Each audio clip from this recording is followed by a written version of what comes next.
Welcome to the Austin Public Library and our second season of Reading for Life. My name is Julie Kleinfelter. I'm the director here at the Public Library in Austin, Minnesota, and I'm here with my co-host, Michael Verde, to kick off a new year. A little bit about Reading for Life. The purpose of the program is to grow community around a shared love of literature. We've talked a lot about how real community begins and ends with our imaginations, and few resources are as vital to that imagination as works of literature. And it's really the combinations of those things that really help foster communication and conversations, which is something we're really big on. Michael, we had quite an inaugural year for Reading for Life in 2022 as we worked through how the podcasts were going to work and how the lectures were going to go, with the culmination of the year kind of coalescing in a presentation with Michael and I at the Minnesota Library Association conference in Duluth to a room full of librarians, which was pretty exciting. Michael, do you want to give a little recap about Reading for Life and how it began, in case any of our listeners out there are new? Well, you put your finger on it when you said the vision here is to grow community around works of art. What does community mean? I mean, if we don't think about it, we all know what it is. But if you start to say, well, this is what community means, then you have to kind of become particular and you have to have a picture of what it is that you're trying to grow. Where do we get those pictures? Where do we get the images of what we aspire to be? Where do we get some sense of what it means to be human and what does it mean to be human together? And we could look at any number of places for that. You could look into popular media. You could look to television. You could look to what it was like in your family or the neighborhood. There's a lot of different places you could look for these images. But if you think about what works of art do, they generate images ideally that don't have a hook in it. And what I mean by this, a lot of things that you see on television, let's be candid, the point of it is to sell commercials. You get people's attention, you get them watching, then you introduce a product, and there's nothing necessarily wrong with that. I'm all for the marketplace. However, that does suggest that what you're seeing in that particular context, the purpose of it is to lead to something that relates to somebody cashing in on your attention. Well, great works of art don't have that as a goal. The artist may want to entertain, the artist may want to be great, who knows? But what keeps a work alive across X number of years is because it speaks from a place and to a place that is absolutely inspiring to the people that come and encounter it, which is to say it is intrinsically moving. It's not extrinsically moving. It's not moving us to sell something. In other words, that's what I mean. There's no hook in it. Instead of feeding on images, or rather watching images that feed on you, they feed on your attention to get something from you. The point of this whole movement here is to encounter images that feed us, and not just us individually, but us as an us. So that's really the idea. If we're going to grow a community, we got to have a food source. I mean, if you're going to grow something, you're going to nourish it with something. It's going to have water. It's going to have sunlight. Okay, so where are you getting those? The idea is that works of art offer us the richest source of growing what it means to be us together. And here's the last and key point, partly because no one person has the right answer. This opens up a conversation in which we can come together and work that out together. Yeah, and we're not buying anything, we're not selling anything. We're just here to have a conversation. You think about a public library, I think one thing that it says to me anyway, is that this institution exists for no ulterior purpose. It exists for us. And I would say then Reading for Life is just an extension of that. How do we take these great works of literature that for which the library is something like a home, and how do we communicate those and turn them in, sort of actualize them so that they're doing their purpose in a group setting? We're turning books on and we're bringing people to them with a specific point of what does it mean to be us? If we're going to grow a little community of people, how do we organize ourselves? That's simple. How do we imagine who we are, and where do we look for that? I think the interesting thing about that is that each community then looks different because each community is different. So any community that listens to the podcast and watches the lectures and gets together with a group of people, what they talk about is going to be very individual to that community. I would think so. I would guess there would be some common denominators because we're drawing Right. from a common source. Right. But how individual imaginations animate those. And then that means you have an adventure, not a script. Right. Yeah. Well, let's get into it. So for 2023, for this new kind of season, we've picked 4 books. The one we're going to talk about today is The Death of a Salesman by Arthur Miller, the play. But we have 3 more coming up. The Things They Carried by Tim O'Brien, Where the Crawdad Sings by Delia Owens, and the one I'm looking the most forward to is The Left Hand of Darkness by Ursula Le Guin. So we have a really eclectic group of novels that we'll be looking at, and supplementing those lectures with these podcasts. So I think we should jump right into The Death of a Salesman. I'm pretty sure I read this one in college, but I don't think I'd read it since. So it was kind of interesting to sit down and read it again, probably 25 years later. Where do you want to start on this one? Well, since you mentioned it, that you read it once before and then read it again now, how about something that you came across this time that you were reading it that you may have said, I didn't notice that before, or this hits me in a new way? Is there a particular scene or passage or moment that you just felt something happen in you emotionally? Well, right off, I would say probably when I read it in college, I would have probably identified closer with the kids, right? With Biff and Hap. Whereas reading it as, pushing 50, I identify a little bit closer, I think, with the parents. And that the whole, I think one of the first things that I started kind of thinking about was that, those expectations that you get, that you have for your children, or that your children have for you, and just that interaction and that interplay. We see a lot of that with Willie and Biff, I guess, especially, that they had expectations for each other, and those stories they told themselves and they told each other. I don't know. It's just, I think like you said, it's a very in-depth, there's so many things going on, but that was kind of the first thing I noticed, was that their stories didn't really match up. And if they'd taken a little more time, or had the ability, or whatever they needed, to talk a little bit more about those expectations and those fears and those thoughts, they might have ended up at a different spot. Seems like a great place to start. The idea of identify with. So let's take Willie and ask ourselves, with whom does Willie identify? And Willie's very explicit about that, at least in one instance. He identifies with Dave Singelman, because Dave Singelman is the man who died the death of a salesman at 84 in his green slippers.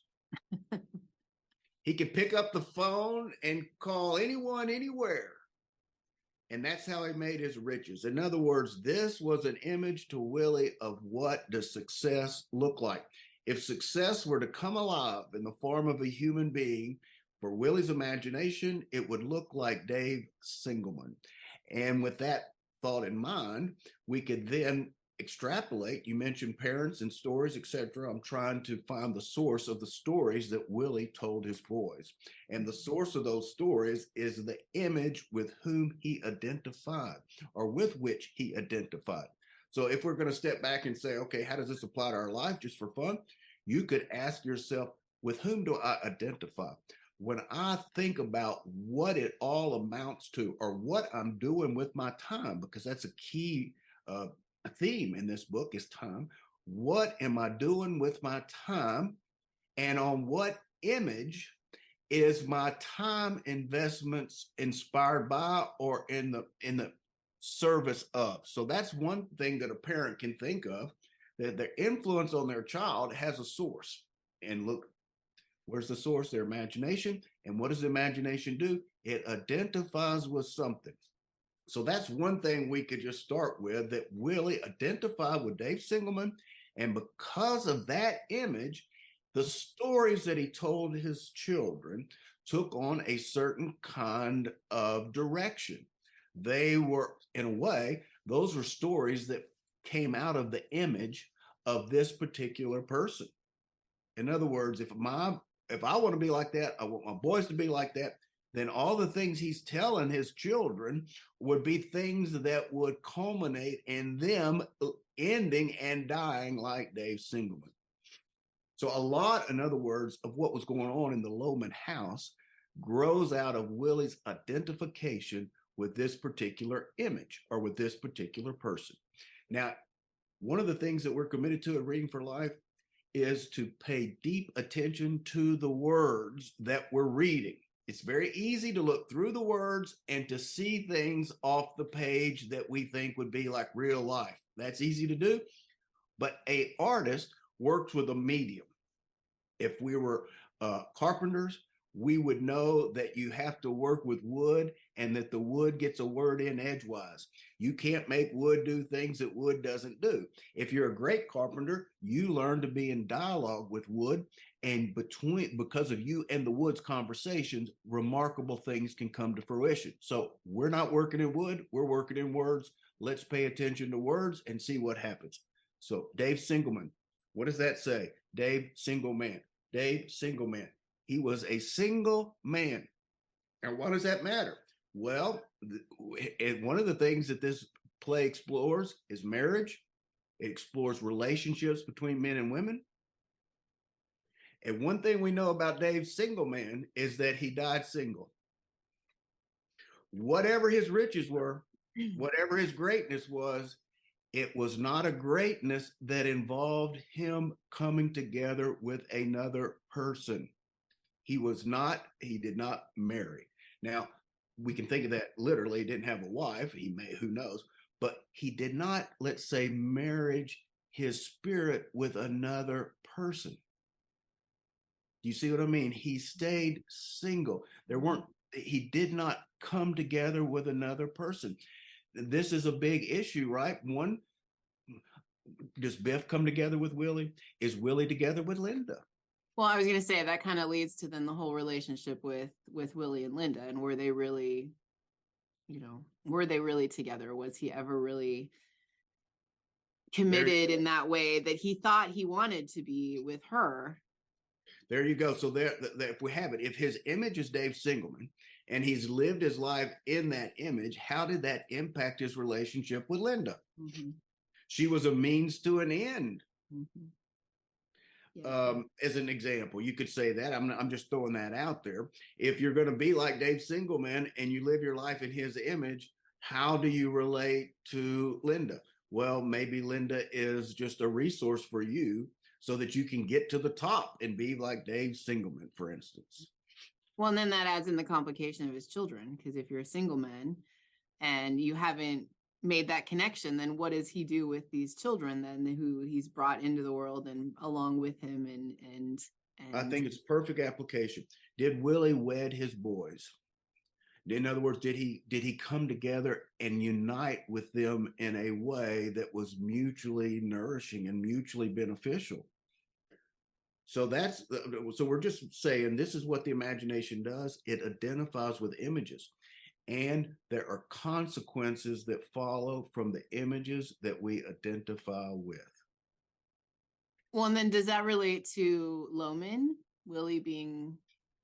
Okay, that's great. Now we're paying attention to language, right? We're paying attention to language. What you just did was a great move, because that went from being the last name, like Smith or Johnson, to a word.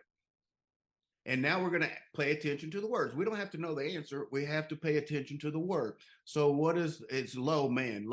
So is there anything we can make of that? Well, let's think about it. Can we think of things that are high? Can we think of things that are low? Can we think of things that go up? Or can we think of things that go down? We're just exploring ideas. And I think if we ask ourselves that and start playing with those words, passages in the play will start to pop out about things that have to do with going up or going down, or being low or being high. Let me give you one example of that. This is my favorite part of the play because it seems to make no sense. This is when Biff has gone to Boston because he's failed his regent's exam. He wants Willie to save him principally by going to talk to his math teacher. Yeah. and convince him to give him a passing grade. He finds Willie in Boston, knocks on the door. Now we know that Willie is in a bind now because he is having an affair with one of the secretaries on his route. He convinces or tries to convince the woman, that's how we know her, to stay in the bathroom because he doesn't want Biff to see her. Right. He goes, answers the door. He's trying to get Biff to go downstairs with him, trying to get out of this situation. When the woman comes out of the bathroom, Biff sees her, and it doesn't take, you don't have to be a rocket scientist to figure out this is not my mother. And the woman is not clad. This complicates things. So Willie tries to make a cover story, all that cover story specifically. I want to use that word because it's a word that comes up in the novel, play, cover yourself. This is a kind of cover story. In any case, on her way out the door, grabbing her clothes because Willie is getting her out of the door. She has nowhere to go. He's told Biff that has another room, but they're painting in there. I mean, Beth's heart, it came up with quite a whopper off the cuff, and it wasn't a convincing one. In any case, she's on her way out of the door, and this is the moment that I like so much. She stopped, she looks at Biff, and she says, "Are you football or baseball?" Now, if there was ever a moment in which that question would seem out of the blue, here's a woman just busted for sleeping with this kid's dad. She's barely clad, has nowhere to go once she reaches the hallway, turns and looks at the boy's son and asks him, "Are you football or baseball?" First of all, the question doesn't even seem to be, what does that even mean? And why would you ask it in this moment? Either this is just a bizarre little thing to throw in the play that doesn't make a lot of sense, maybe filler, or there is something in that question that we need to pay attention to. And so let's pay attention to the words. And let's ask ourselves, what could be the difference between football or baseball, and how does passages of the play shed some light on that question? So we know, for instance, that the play begins with Biff coming home. We know that Willie goes out on the road and then he comes home. In baseball, the way that you score is that you hit a home run. Sure. So in baseball, the goal is to run home. That's a goal. So sure. That's interesting because there's something about baseball and home runs, and we can even explore hitting later, but home runs and the structure of the play. Mm-hmm. At the Requiem, for instance, we know Biff is going to go one way, and what is Happy going to do? He says, "I'm going to stay here because this was a good dream. I'm going to make it work." So Happy is still home when the play ends. Biff is out of that dream. He's out of that home, but Happy's still there. So we could say one of the brothers follows this trajectory of the home run and running home. Biff's days of running home are over. Mm-hmm. So his answer to the woman is that he's football, which would make perfect sense because he's not running home.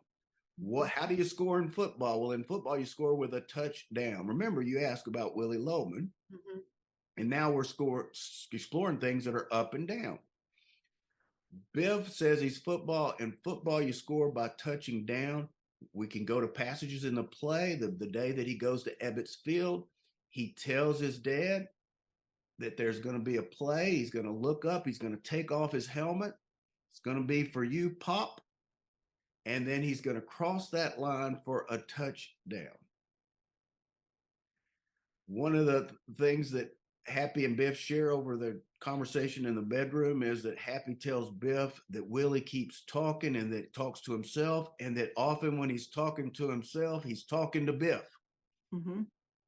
And Biff says, "Well, what does he say?" And one of the things Happy tells him is that Willie says to himself that Biff is still up in the air. Mm-hmm. He hasn't settled down. We know at the end of the play that Biff says that he grabbed Bill Oliver's pen, starts to come down. He's running down 11 flights of stairs.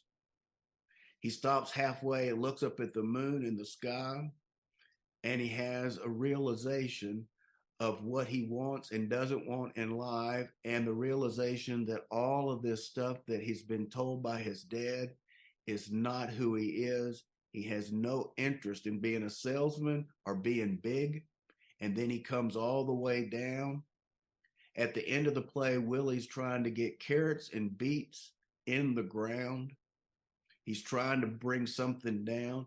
So it seems to be that touching down has something to do with coming out of the air. To get down from up in the air seems to be moving in a positive direction. In his confrontation with Willie, one of the things that Biff says to him is, Willie, you filled me so full of hot air, I could never stand. You can't stand if you're up in the air. You got to touch down to stand up. Mm-hmm. You fill me so full of hot air, I could never stand to take orders from anyone. We start to get a picture of a boy trapped in hot air. And being trapped in hot air has him trapped in a cycle of going around and around of running home and not knowing what he's wanting and not getting anywhere. And look, we got here from Willie Loman by paying attention to up or down. And that's just an example of what would happen if you play around with those words. But if you just said Loman's a last name, well, now we're not thinking. We're not imagining. Well, and that kind of fits into the idea that, so Willie Loman, is that idea that maybe he wants to be grounded. He needs that grounding, which again kind of fits into the, being settled, being married, having a family, but his ideal is the single man, where none of those things are true. So part of maybe his problem, part of his dilemma is that those two things don't match. And he hasn't been able to, in his life, in his 60 years, make those two things come together and figure out how to do both of those things. See what your imagination has done. What it's done is that you've taken a bunch of different elements of the play. And all of a sudden, those different elements coalesced. You use the word coalesce to start us off here. Those elements, all of a sudden, that were scattered throughout the play, all of a sudden, because you hit this metaphor, then those images did something really, really cool. They left their disparate or various locations. They came and created a unity that was even more specifically a unity with a structure, as what you were describing started to look like a kind of organizational strategy for the whole play. You got there by asking yourself, low man. That's the point I want to make. If you scratch these words, you'll get things. All of a sudden, your imagination then will have something to work with. But if you don't scratch the words, you'll still think, but it won't be your imagination because you won't have given it images. Your imagination needs images. The intellect can give it concepts, but the imagination needs images. And what you just did, once you got an image that led you, Blake said, I'll give you the end of a golden thread, only wind it into a ball. It will lead you to Jerusalem's gate, built into heaven's wall. I give you the end of a golden thread. What you got was the end of a golden thread. That was an image. And you partly did, but your imagination took over. And the next thing you know, all of these images started to come together. That's reading for life. Well, and part of it is that, having spent a year with you talking about these novels, I know now to pay attention to some of those words and not just write them off as, well, it's just a last name, and I've thought a lot about how you said, the author could have named him Willie Smith. He could have named him Willie Jones. He could have named him anything, but he named him Willie Loman. So there was probably a reason for that. And yeah, it's just that interesting that when you start to pick apart some of those things, then you start to see how it all kind of comes together. And then all of a sudden, it's not just a story about this old guy who's starting to get dementia and doesn't really get along with his kids and cheated on his wife. It's this whole other thing that leads to these conversations then you can have about the stories we tell ourselves and expectations that we have from our parents or with our children or yeah. So I have a question actually, because I'm not sure. So what about Biff then? What about the name Biff? Does that mean something? Well, let's ask our imagination. First of all, there is no secret answer here, like at the end of the math book. Right. Uh, Right. I've looked it up just to see if it was an Right. actual name, and apparently it was a kind of name. You could be called Biff. It's like a nickname, apparently. Yeah. So, Yeah. however, if I'm playing around with a word, and this is just me talking here, it does seem something that is very, it seems very windy, like a whiff or a biff. It seems, and the only reason that seems relevant, again, we got to go back to the story. Are there images that have something to do with air? Is there images that have something to do with spirit? Have something to, okay, how does the play begin? It begins with the sound of a flute playing. What makes a flute interesting? Well, one thing, it's made out of wood. That's interesting because the play is all about wood. There's timberland in Alaska, for instance. There's more Willie Biff says in that stoop than any other thing. That's something he built with his hands. That's built out of wood. But a flute makes sound by blowing air into the wood. In other words, the sound is actually an expression of culmination of your breath. You, because you have this instrument, you can trim at your breath. Now, why does breath matter? Well, it only matters because it matters in the play. That's what we want to keep. We want to make sure that we don't go off into some kind of thing. And the way that we do this is we keep checking ourselves. Are there images in the play that have anything to do with breath? Well, what does Willie do down at the furnace? He puts a little tube on the nipple of the heater, and he's inhaling. This is one of the ways he might kill himself. We know that Biff said, "You filled me so full of hot air." There's a line that says, "Don't breathe it to a soul." That's what Willie says playfully about, we're going to keep a secret. Don't breathe it to a soul. So one thing we can say is this play is interested in air and the way air is communicated out of our mouths and what the consequence of that air is to the person that inhales the air.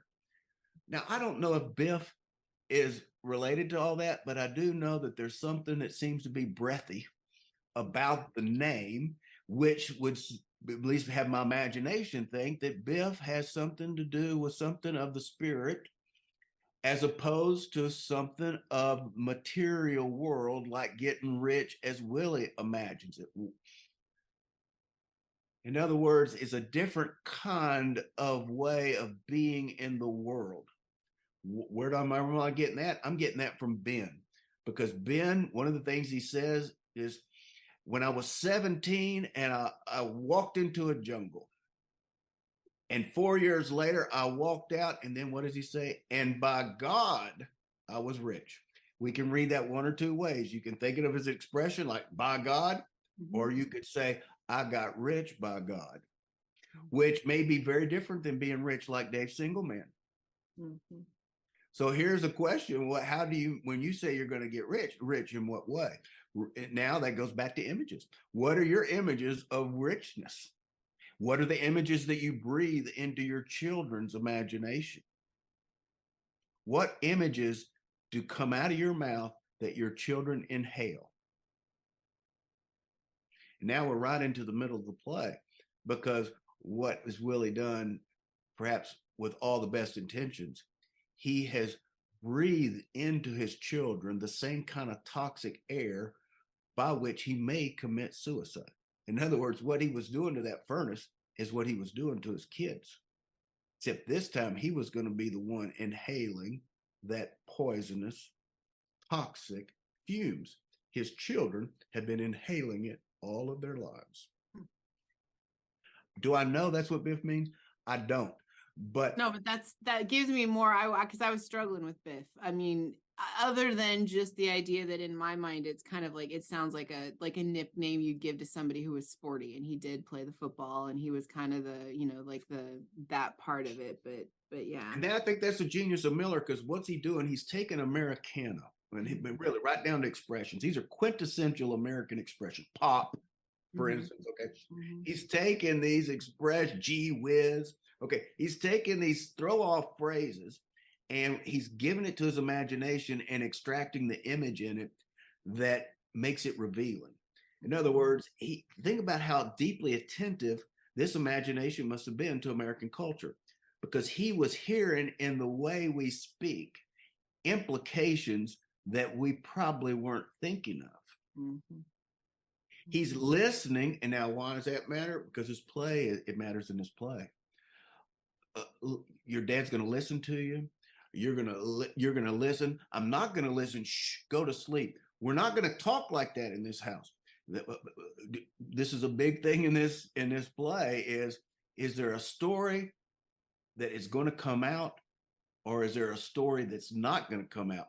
And if you start to talk that way, when Biff started talking straight up stuff, you could see Happy and Linda and Willie started to have real anxiety, because we don't talk like that in this house. And what is talking like that in this instance? It was talking truthfully.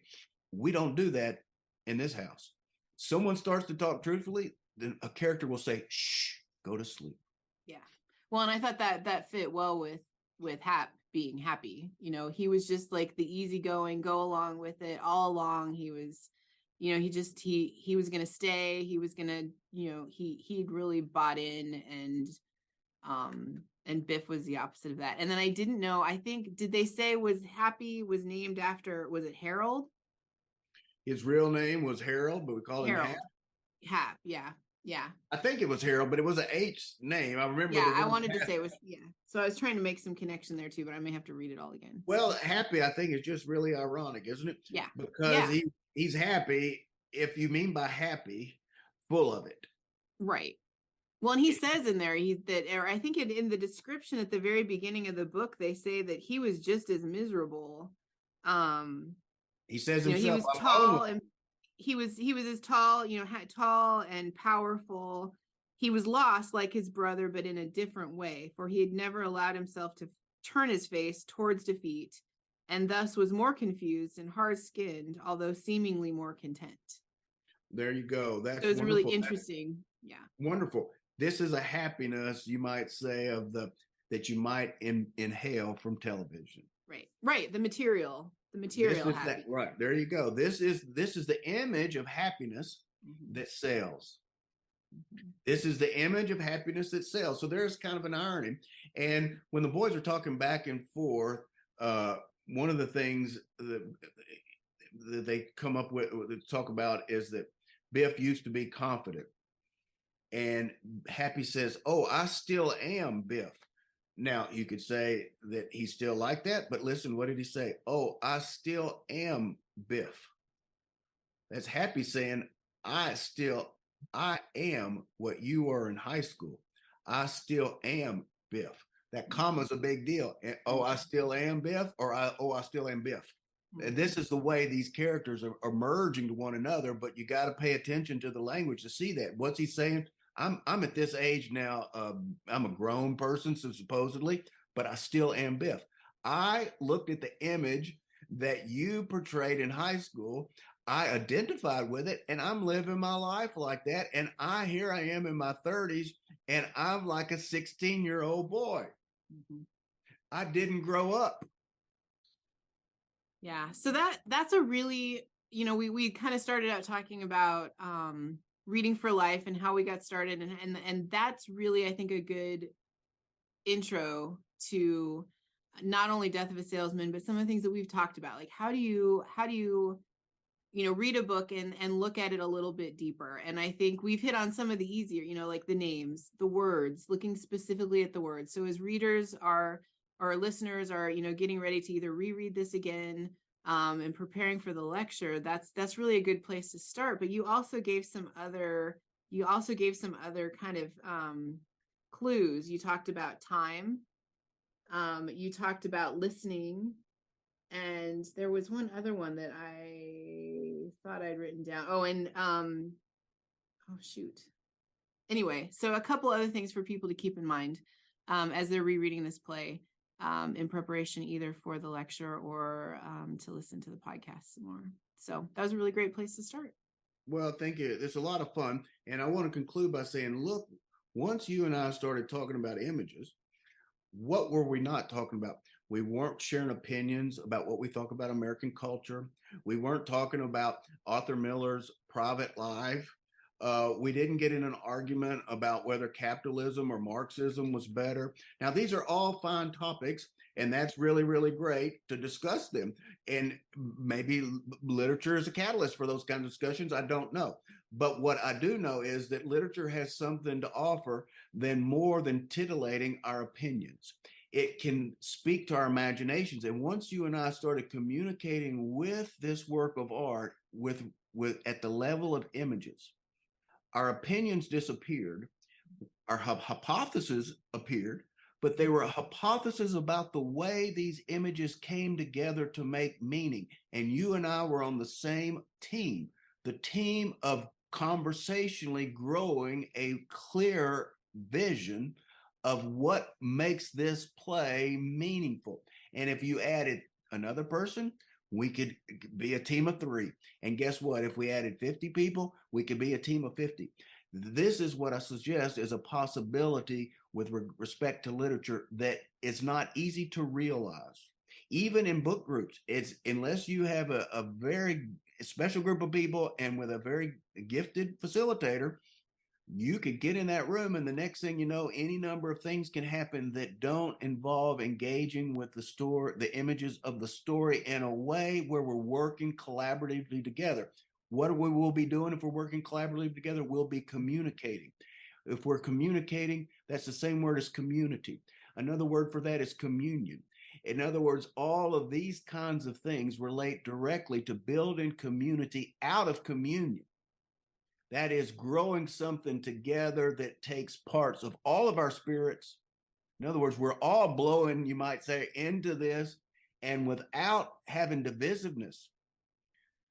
This is how you can build community. And if you can do that in a room talking about work of literature, you have at least practiced what it could be like outside of that room. So I think we've accomplished something in this conversation by making it very clear how works of literature can be a source of nourishment for growing community. It offers us images without a script. It offers us metaphors that can entice us into identifying with language and with the images, and then it can structure us talking with each other toward a collaborative vision. We don't always have to agree, but we can contribute.